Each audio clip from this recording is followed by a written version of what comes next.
Good morning. Welcome to the last class. Today we're going to look at cash flow and fixed assets, the note. So let's start with the fixed assets. The cash flow, sorry. Question 2.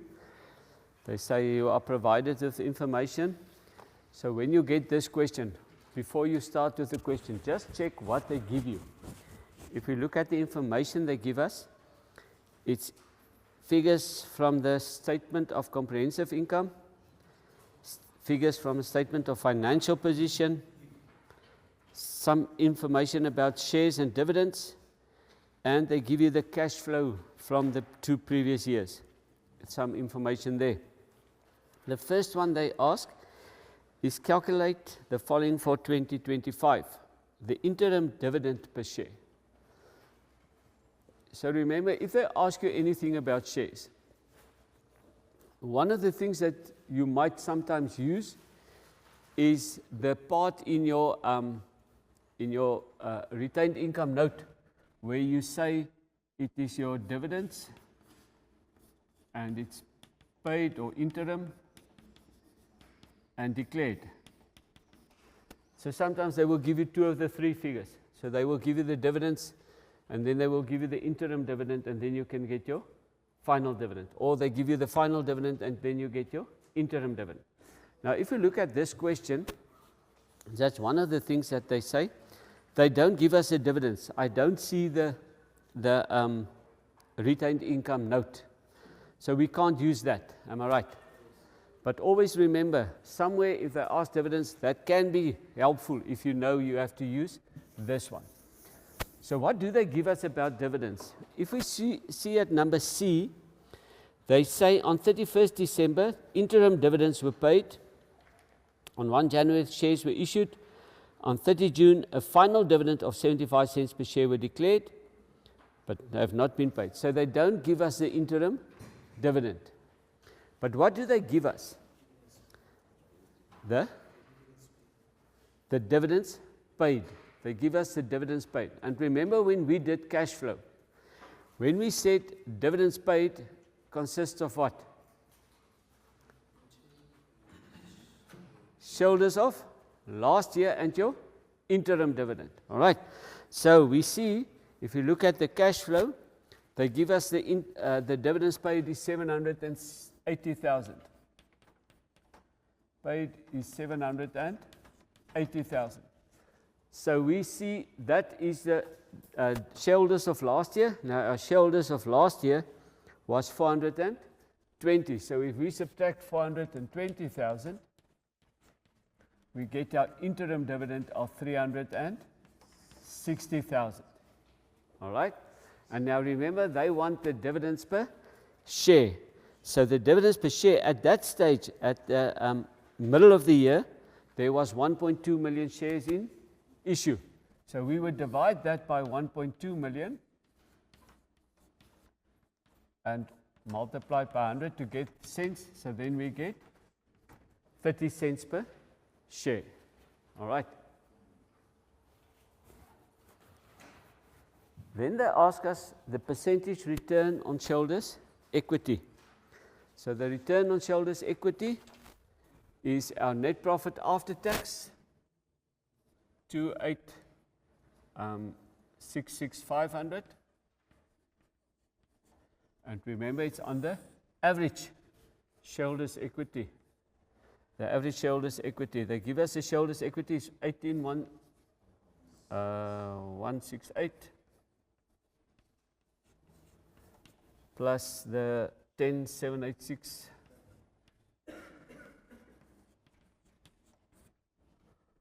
All right, and we want the percentage, so we multiply by 100. Remember, when you do the question, don't just write the average here. Rather leave it like that and give your answer. Don't waste time to add that and show your calculator. Just do that and write your answer, and that will be 19.8%. Is that a good return? 19.8, good return? With what do we compare that always?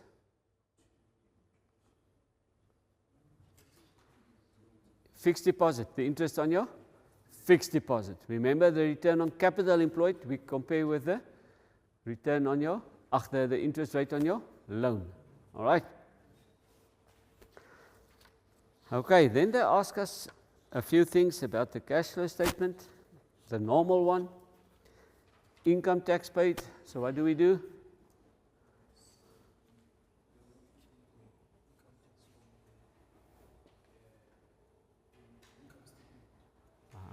What do you do? How did I teach you? T account. T account, because what do you see here? There's a debit and a credit. What do you do in exams? You minus those two because it's a debit and a credit. All right, so never do that note where they say tax in the income statement, opening balance, closing balance. Never do that. You just draw in your answer block, you do your T account, your ledger account for SARS. So, and it doesn't have to take long. You don't have to write anything. You just see the opening balance. The previous year it was under current assets, so that was a debit balance of 22,500. Our income tax was always on the credit side. It's 1228500. 1228500. And the closing balance was a credit balance of 111,000. A credit balance, in other words, it's there. Write that first. So now it means the balance on the above the total line is on the debit side. So my bank will be my balancing figure. So 22,500 minus 12 plus the 111, if you want to write it down. This is everything that's on the credit side we put in brackets. And that will give you 1095. 1095. Now remember, in this case, I just said calculate income tax paid. So it's not necessary to put your answer in brackets. But I teach my learners, when it's paid, put it in brackets, even though it's asked like this. Because if you don't normally do it and then the cash flow comes and you have to calculate income tax paid as part of your cash flow, then you forget to put it in brackets and then they mark it wrong. All right, so again, just make sure you see a debit and a credit balance. They must be added. If it starts with a credit and a debit, it must be added. But if you want to learn or you want to remember, now you must remember, must it be without brackets or with brackets? The easiest way to do is you draw your account. All right, and then you know you will get full marks. You don't even have to write now 22 plus minus 1228 plus 111. You just draw that and you write your answer in the answer column. And you put it like that, and then you know you get full marks. 90% of learners get 3 out of 4. They don't get 4 out of 4 because they don't do the account. They just write plus and minus because they see debit and credit. All right. Then they want us to calculate the fixed assets. So what do we do when we have fixed assets? We do the note. Am I right? We do the note. So we have our carrying value at the beginning. We have our addition. We have our disposal. We have depreciation. And we have our carrying value at the end. So the carrying value at the beginning was 12,046,500. And at the end, 18,231.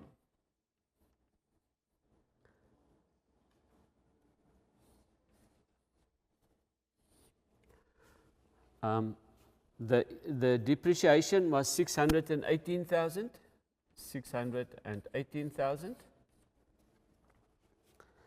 And now remember, they give us a cash flow statement. So in the cash flow statement, they say there were purchases of land and buildings. So our additions was 72260. So we can get our disposal. It's just your closing balance plus a depreciation minus those two, and you will get 457,500.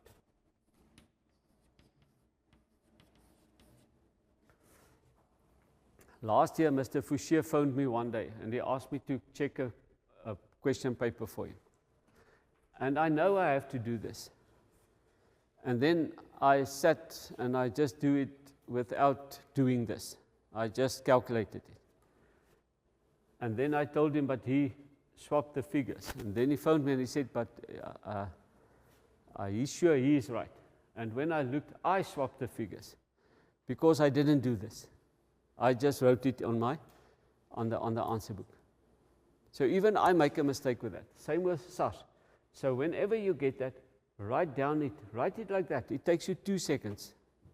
But then you know you will get, because they can give any two of the three they will give you. Then the other one will be your balancing. They can even ask you to calculate your depreciation. I once asked in a paper to calculate the depreciation. And then they said, I may not ask it because it's cash flow. You can't ask something, but you need that in your cash flow. So I had to change it. But they can, in the papers, they can leave out any one of those three, and then you can get the other. All right? So make sure that you do it. And remember, in your note, in the fixed assets note, the disposal is in brackets, but in your cash flow, it is without brackets, because there you receive the money. You receive the money. All right. Then dividends and shareholding. They say, well, let me just quickly stop there. Is there any questions? Are there any questions? You happy with that? All right. Dividends and shareholding. Calculate the total dividends earned by Hannah Klute for the 2025 financial year. They say at the beginning of the year, on the 31st of August, she bought 570,000. So at the beginning of the year, remember now our year ends on 30 June. That was the previous year. She bought 570,000. And then on the 1st of January, she bought another 165,000 shares. So the 570,000 shares. Now remember, we calculated our interim dividend as 30 cents. Am I right? So the 570 times 30 over 100 gives you 171,000. And at the end of the year, she had 735,000 shares. 735. And they say a final dividend of 75 cents per share were paid.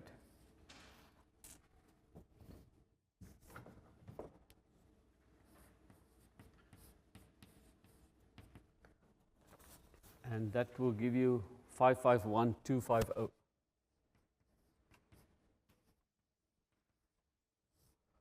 And the total dividends was then 722,250.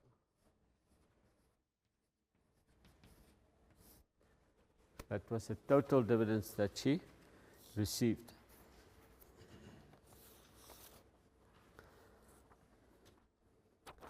Then they say on 1st of January, each shareholder was offered 2 shares for every 5 shares owned. Hannah did not buy enough shares to become the majority shareholder. Calculate the minimum number of additional shares that Hannah should have bought to become the majority shareholder. So remember, to become the majority, we need 50% plus 1. Sometimes they also correct, they mark 51% correct. But it's not necessary for 51%. 50% plus 1. So if we look at the issued share capital at the end of the year, remember they had 1.2 and they issued another 300,000 shares. So that will be 1.5 million will be the issued shares. And she needs 50% of that, which is 750,000, plus 1. So she needs 750,001. Now, remember,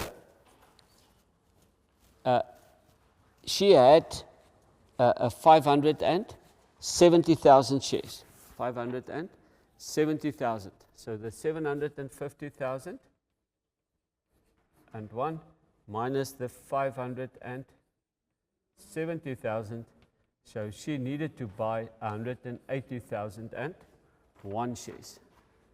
180,001 to become the majority shareholder. I just quickly want to say something about the cash flow. I just quickly want you to look at the cash flow. They give you the cash flow from the 2 years. And especially in the analysis question, you cannot say, let's say, let's take the loan, the non-current liabilities. You cannot say, because we are used to in the income statement and in the balance sheet, we say the fixed assets increased from there to there, or the loan increased from there to there. Now, if we have the two cash flow statements, you can't say the loan increased from 900,000 to 1.125, or decreased from 900 to 1.125, because the cash flow already tells you what happened between the 2 years. So if you look at the loan, you must say in 2024 they borrowed 900,000 rand, whereas this year they paid off 1,125,000. So it didn't change from 900 to that 1125. All right. The same with the share capital. Last year they did not issue shares, but this year they issued 6 million shares. All right. So you never compare the two figures. This is what happened last year, and this is what happened this year in the cash flow statement. All right. Good. Let's look at the fixed asset note. No, I didn't fill in the figures. I just quickly want to fill in the figures that they gave. They gave the 519,200 and the 814,000, 220, 561,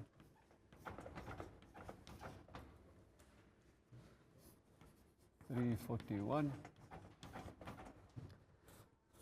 Depreciation, they gave the vehicles 98890. And they gave the cost price of the equipment.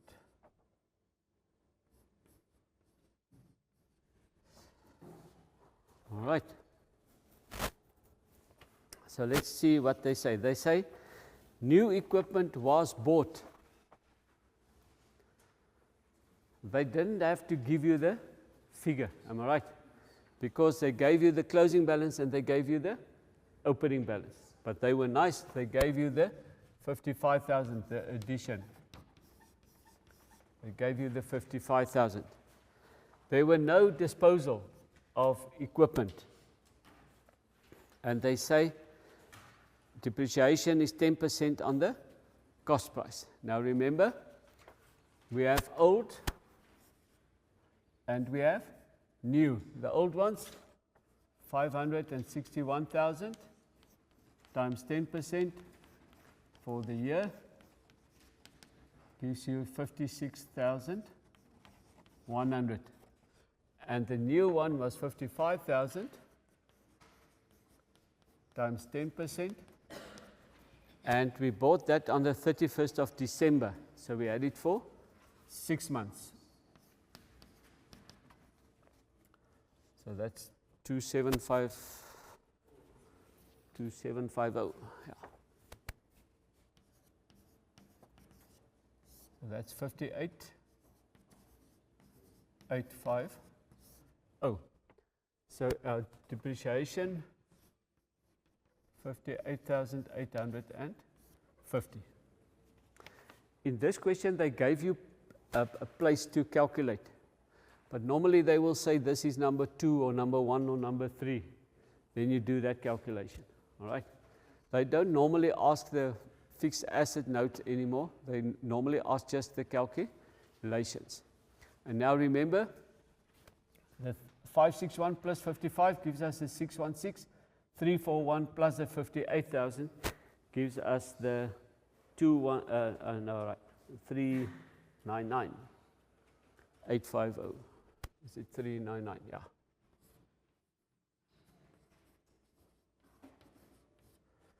$399,850.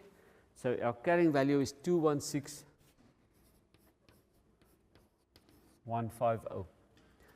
216,150. All right. Let's look at the vehicles. I'm going to do the question like it is, and then I just want to do something else with it. So let's first do the question as it is. They say a vehicle was sold for cash at carrying value. The transaction was correctly recorded. The details were as follows.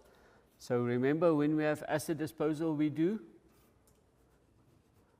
our table: cost, depreciation, accumulated carrying value. They say the cost price was 165,000. Accumulated depreciation was 66,000. That means our carrying value at the beginning of the year, that was on the 1st of July, was 99,000. And then they say that was sold on 31st of March. So our cost, 165. And if it was sold, they say the depreciation is 20% on the diminishing balance. Diminishing balance. That means our depreciation is calculated on the 99,000. So the 99,000 times 20%, and we add it for 9 months.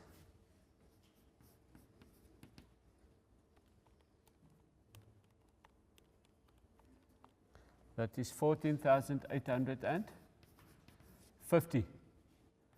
So our depreciation, 14,850 plus 66 is 80,850.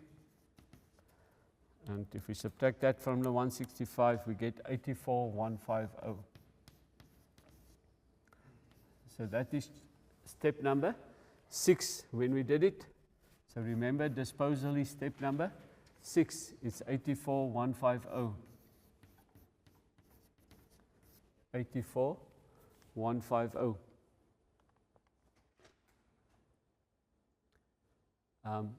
There were no addition, am I right? They didn't buy anything else. They gave us the depreciation at the end of the year. So we can get our accumulated depreciation, the 519,200. If we subtract that from the 814,000, we get 294,800.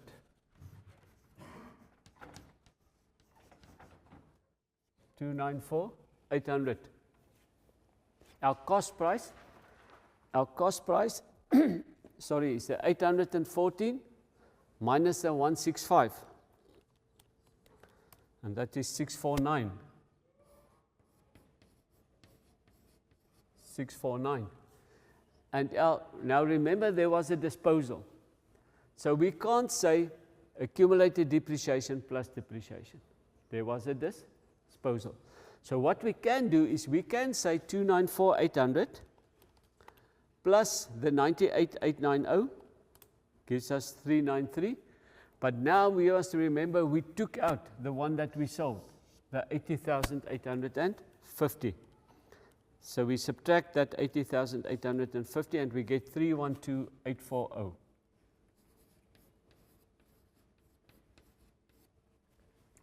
$312,840. And that will give us a carrying value of 336,160.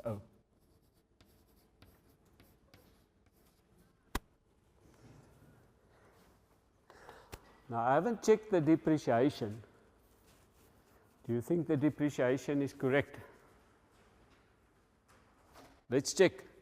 Let's see when we have to calculate it, if we calculate the depreciation.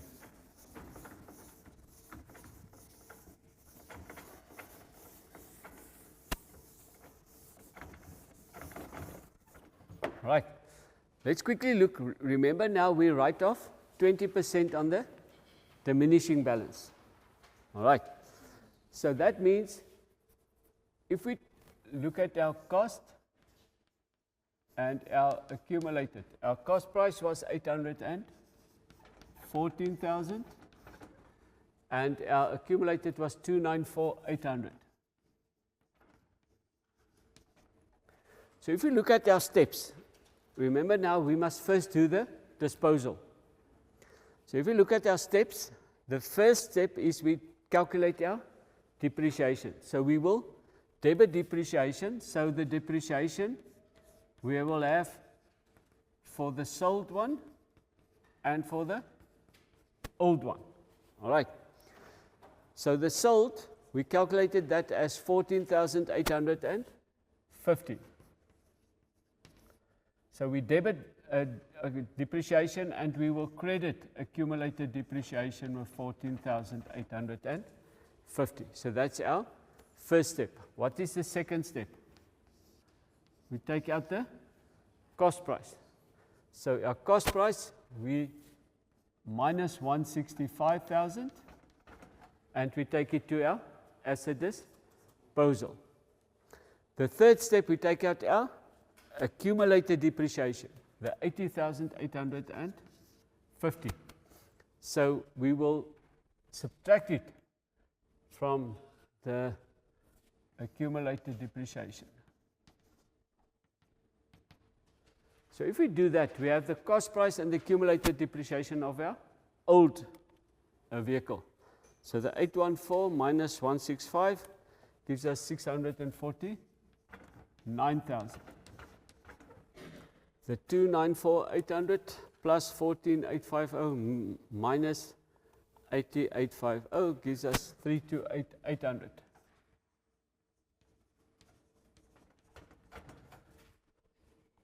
So our carrying value of the old equipment will be 320,200.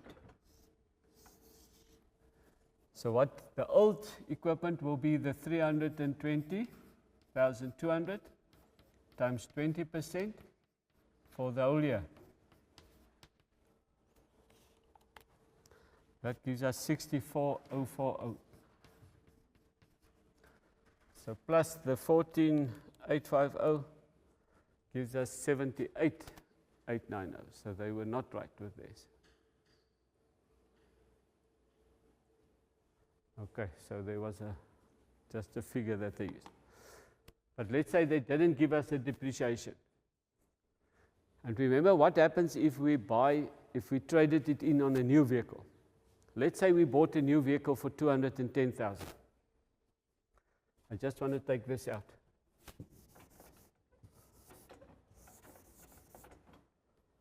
Let's say we traded that one in on a new vehicle of 210,000. So what do we need to do now?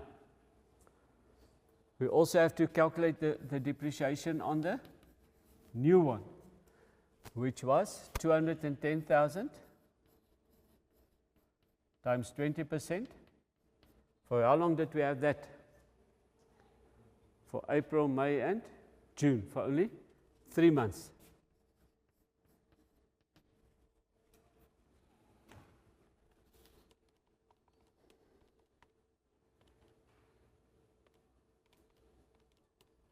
$10,500. So 10,500 plus 64,040 plus 14,850 gives you 89,380. So our depreciation would be 89,380.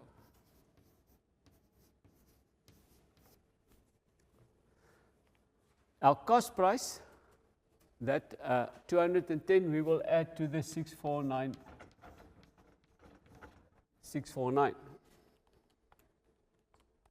That will give you 859. So our cost price at the end of the year will be 859. So if you want to calculate your accumulated depreciation, you can do it, but you can just say the 519 plus addition minus those two will give you the carrying value. And if you have the carrying value, you can get your accumulated depreciation. All right, that's actually a little bit of cheating. That's not the way you're supposed to do. What will be your accumulated depreciation? Remember now, we have the 328, so we calculated the old equipment, so we have to add 64040, and we have to add the 10,500. So the 328,800 plus the 64040 plus the 10,500 will give you 403,340. 403,340.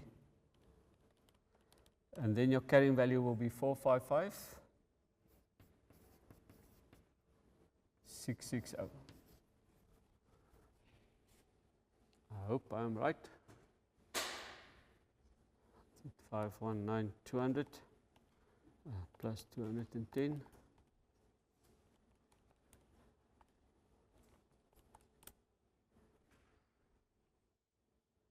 Somewhere there's a mistake. Where did I make the mistake?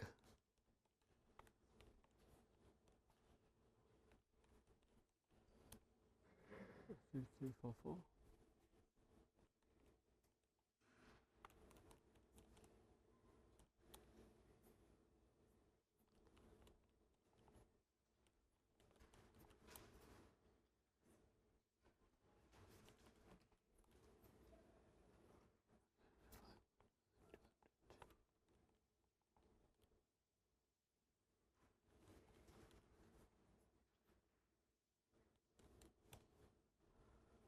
Why do I have a difference?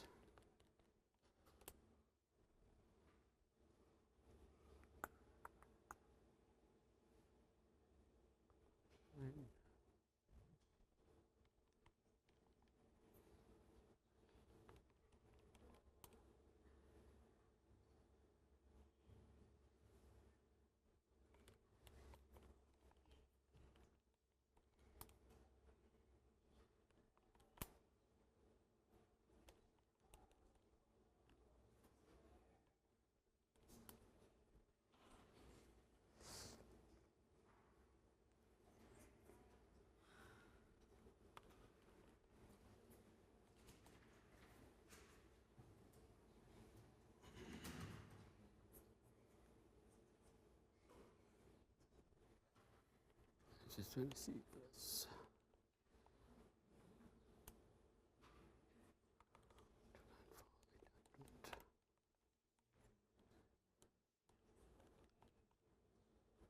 This is 228, not 328. Just make sure 294,800 plus 14,850 minus 8,850. It's 228,800. Sorry. Now that will change all our figures. 228 plus the 649 will give us 420,200. So the 420,200 times 20% is 84,040.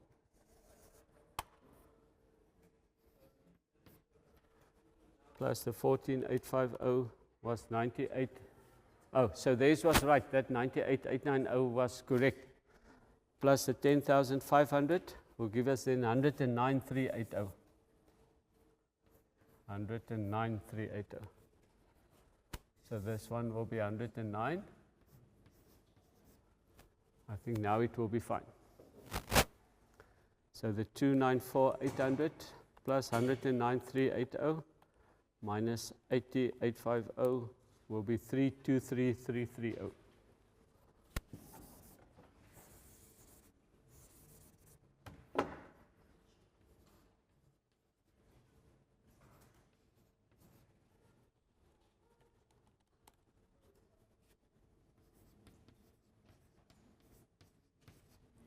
I think now it will be right.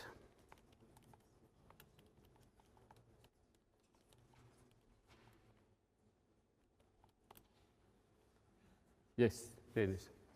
Is it 670 or 760? 670. minus 670, sorry.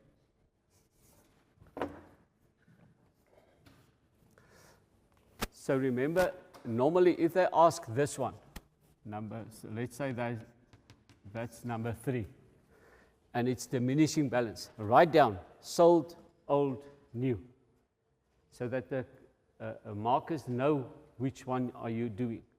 So the sold is easy because you know it's step number 1. The new one is easy because you just calculate for the few months. The old one is, if it was cost price, it was easy. It would just be the 81, it would just be the 649 times 20%. But because it's diminishing balance, you have to calculate the carrying value of your old vehicles before you do that. All right. Then if they ask you this disposal, let's say that's number 2, just draw that. Don't try to do it with calculations. Just draw that, you will get then all your marks. All right, it makes it much easier than to try and do it as a, if you look at the memos, they do it as a calculation. Don't do that. If you see disposal, do that table. All right, questions? Last time, you have time for questions. Nothing. So you will all, hopefully next year I won't see you again. I hope it goes well. Good luck. Yeah. And maybe when you do your paper, just write a small monetla somewhere that I know if it's one of my learners that I see there. All right. Good luck for the rest of all the other subjects.